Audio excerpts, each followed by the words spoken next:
ரொம்ப காமனாக நிறைய பேர் சந்திக்கிற பிரச்சனை சிறுநீரக கல்.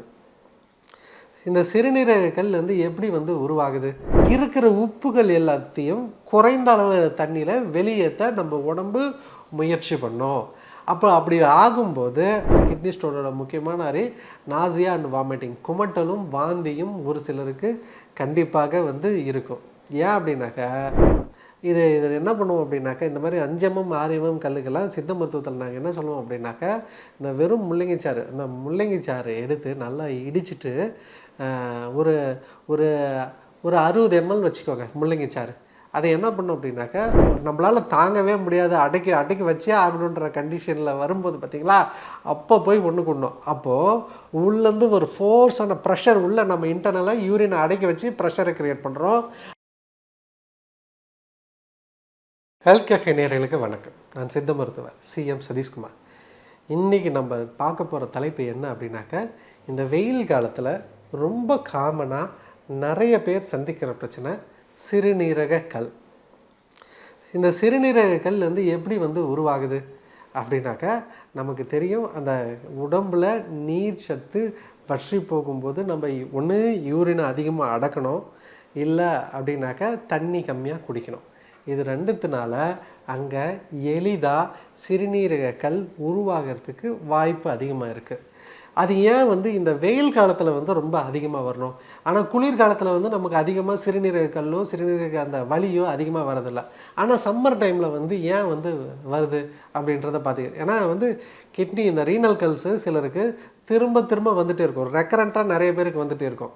அவங்க என்ன பண்ணுவாங்க அப்படின்னாக்கா, அவங்களுக்கு நல்லா தெரியும், இந்த வெயில் காலம் வந்துச்சுனாவே அவங்களுக்கு சிறுநீரக கல் உருவாகும், வலி அதிகமாக இருக்கும். அவங்க ஏன்னா தொடர்ந்து சம்மர் டைமில் தான் அதிகமாக இருக்கும், ஆனால் குளிர்காலத்தில் வராது. ஏன் இந்த வெயில் காலத்தில் மட்டும் இந்த சிறுநீரக கல் அதிகமாக வருது அப்படின்னாக்கா, உடம்புல இருக்கிற, அதாவது சுற்றி இருக்கிற வெப்பநிலை அதிகமாகிறதுனால நம்ம உடம்புல இருக்கிற நீர்ச்சத்து வற்றி போகுது. இந்த நீர்ச்சத்து குறையிறதுனால நம்ம போதுமான அளவு தண்ணி எடுக்கிறதில்ல, பற்றாக்குறை, சில நேரம் நம்ம வேலைப்படுவதனால நம்ம நடக்கிறோம். அப்போ ஆட்டோமேட்டிக்காக என்ன ஆகும் அப்படின்னாக்கா, இந்த நீரானது வேர்வை மூலம் வெளியேறுது.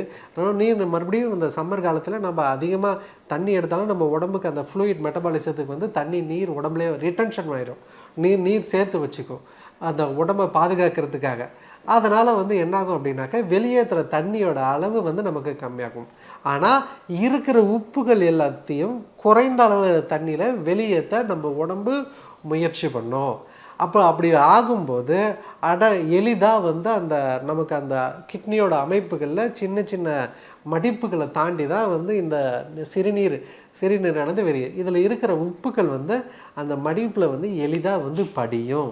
அதனால தான் வெயில் காலத்தில் நமக்கு அதிகமாக சிறுநீர் தொற்று, சிறுநீரக கல் பிரச்சனை, நிறைய யூடிஐ கம்ப்ளைண்ட்ஸு, இது எல்லாமே வெயில் காலத்தில் ரொம்ப காமனாக வருது. அதனால் இந்த கிட்னி ஸ்டோன் ப்ராப்ளமும் வெயில் காலத்தில் இப்போ ரொம்ப காமனாக இருக்கும். அதே மாதிரி ஒரு டைம் வந்திருக்கும், அவங்க மருந்து எடுத்து வெளியே வந்திருப்பாங்க, இல்லைனா சர்ஜரி பண்ணி லேப்ரோஸ்கோப்பி ஏதாவது பண்ணி அந்த கல்லை உடைச்சி எடுத்திருப்பாங்க. ஆனால் இருந்தாலும் திரும்பவும் அவங்களுக்கு அந்த கல்லானது வருஷத்துக்கு ஒரு டைம் அவங்களுக்கு உருவாகிட்டே இருக்கும். அந்த மாதிரி நிறைய பேர் பார்த்துருக்கேன். அதுக்கு காரணம் என்ன அப்படின்னாக்கா, மெயினாக இந்த வெப்பநிலை அதிகம் இருக்கும்போது நம்ம போதுமான தண்ணி எடுத்து வெளியே அனுப்பாததுனாலையும், அதிக நேரம் வேலை பழுவுனால யூரினை அடக்கி வைக்கிறதுனால தான் மெயினான காரணங்களாக இது இருக்குது.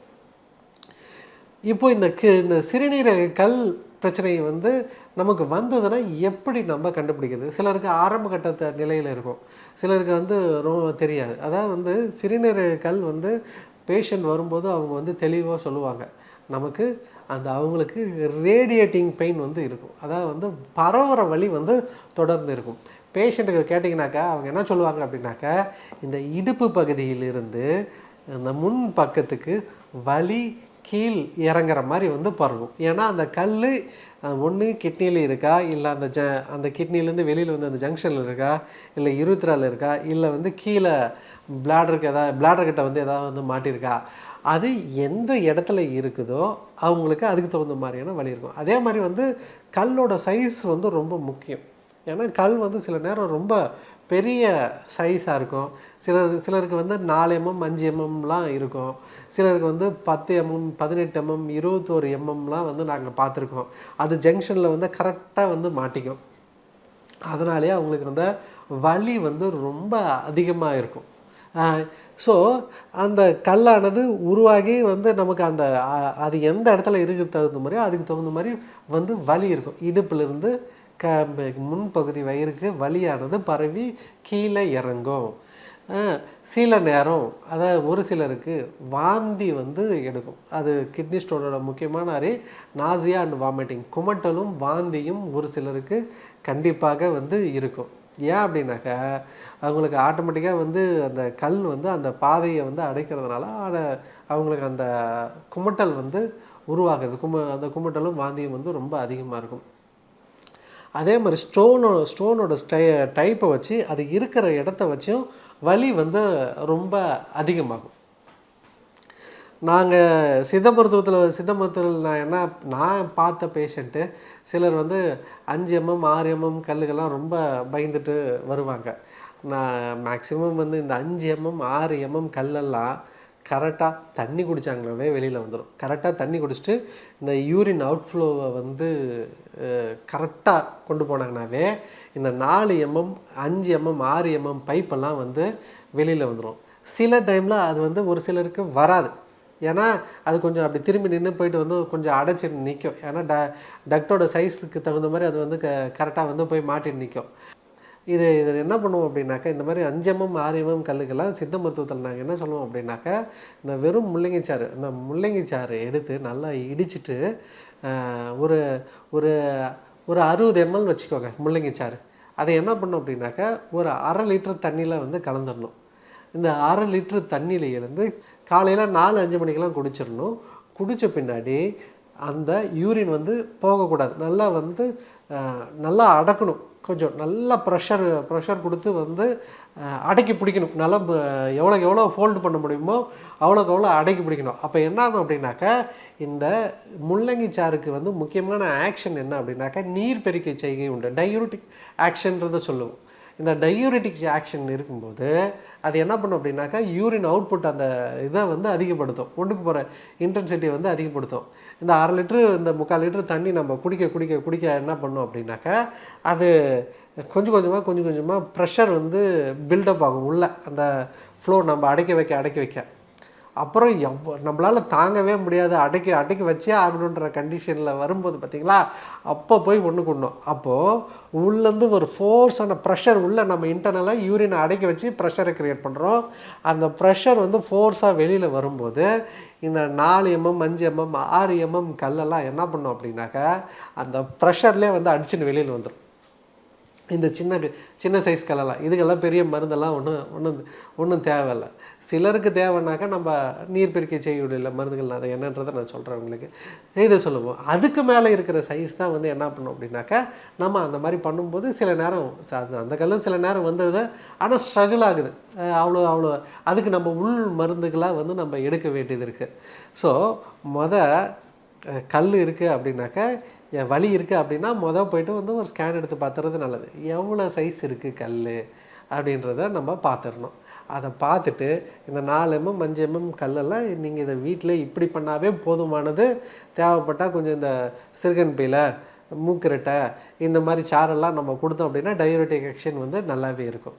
ஆனால் இல்லை சைஸ் வந்து ரொம்ப பெருசாக இருக்குது அப்படின்ற பட்சத்தில் என்ன பண்ணணும் அப்படின்னா, சில மருந்துகள் வந்து நம்ம சித்த மருத்துவத்தில் வந்து நம்ம பயன்படுத்துவோம்.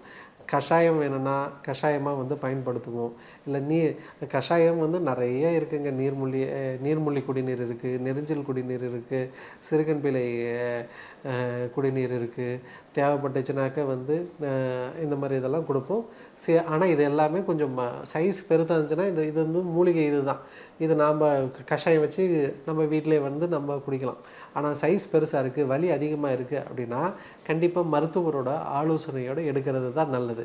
ஏன் அப்படின்னா அது கொஞ்சம் நமக்கு, ஏன்னா வந்து நமக்கு சீக்கிரமாக அந்த கல்லானது சைஸ் பெருசாக இருக்கலாம், இல்லை கிழிக்கலாம், அதுலேருந்து ரத்தம் வரலாம். அதனால் தொற்றுக்கள் வந்து நமக்கு ஏற்படுறதுக்கு நிறையா வாய்ப்பு உண்டு. அப்படி வரும்போது நாம் சித்த மருத்துவர்கள் வந்து பொதுவாக நண்டுக்கல் பற்பம் கொடுப்பாங்க, குங்குளிய பஸ்பம் கொடுப்பாங்க, சங்கு சிலாசத்து, கல்நார் பற்பம், கல் உடை குடோரி போன்ற மருந்துகளை வந்து கொடுக்கும்போது அந்த கல்லானது ஈஸியாக வந்து உடஞ்சி வந்துடும். ஆனால் அது மருத்துவரோட ஆலோசனையோடு எடுக்கிறது தான் நல்லது. இந்த கிட்னி ஸ்டோன் இருக்கிறவங்க என்ன மாதிரியான உணவு சார் எடுக்கலாம் அப்படின்னாக்க, நம்ம எல்லாருக்குமே ஓரளவு தெரியும். நம்ம உடம்பு நீர் சத்து சுண்டி போய் இதாகிறதுனால தான், அப்செக்ஷனால தான் வந்து அந்த கல் உருவாகுது.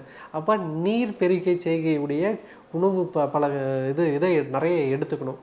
அப்படின்னா நீர் நிறைந்த காய்கறிகள் என்னென்ன இருக்குது? சுரக்காய், பூசணிக்காய், புடலங்காய், முள்ளங்கி, சவுச்சவு, நூக்குல், இந்த மாதிரியான நிறைய நீர் நிறைந்த காய்கறிகள் இருக்குது இல்லைங்களா, அதை எடுத்துக்கோங்க. இது தனிக்கீரை, மூக்கிரட்டை கீரையோ, இல்லை நம்ம இந்த பொங்கலுக்கு காப்பு கட்டுறோம் பார்த்திங்களா, சிறுகன் பீலை, இதெல்லாம் எல்லாத்தையுமே வந்து நம்ம கொஞ்சம் கஷாயம் வச்சு நம்ம எடுத்துக்கலாம். இது முள்ளங்கி வந்து ரொம்ப இது முள்ளங்கி, பீன்ஸ் இது எல்லாமே ஓகே. ஆனால் இந்த கொஞ்சம் காலிஃப்ளவரு, அதிக உப்புள்ள பழங்கள், தக்காளி, இந்த கால்சியம் சத்து நிறைஞ்ச பழங்கள், இது எல்லாத்தையுமே, இந்த காய்கறிகள் எல்லாத்தையுமே கொஞ்சம் கம்மி பண்ணிக்கிறது, முடிஞ்ச வரையும் ரொம்ப கம்மி பண்ணிக்கிறது நல்லது. அப்போ தான் அந்த கல்லோட சைஸ் வந்து ரொம்ப வேகமாக பெருசாகுது.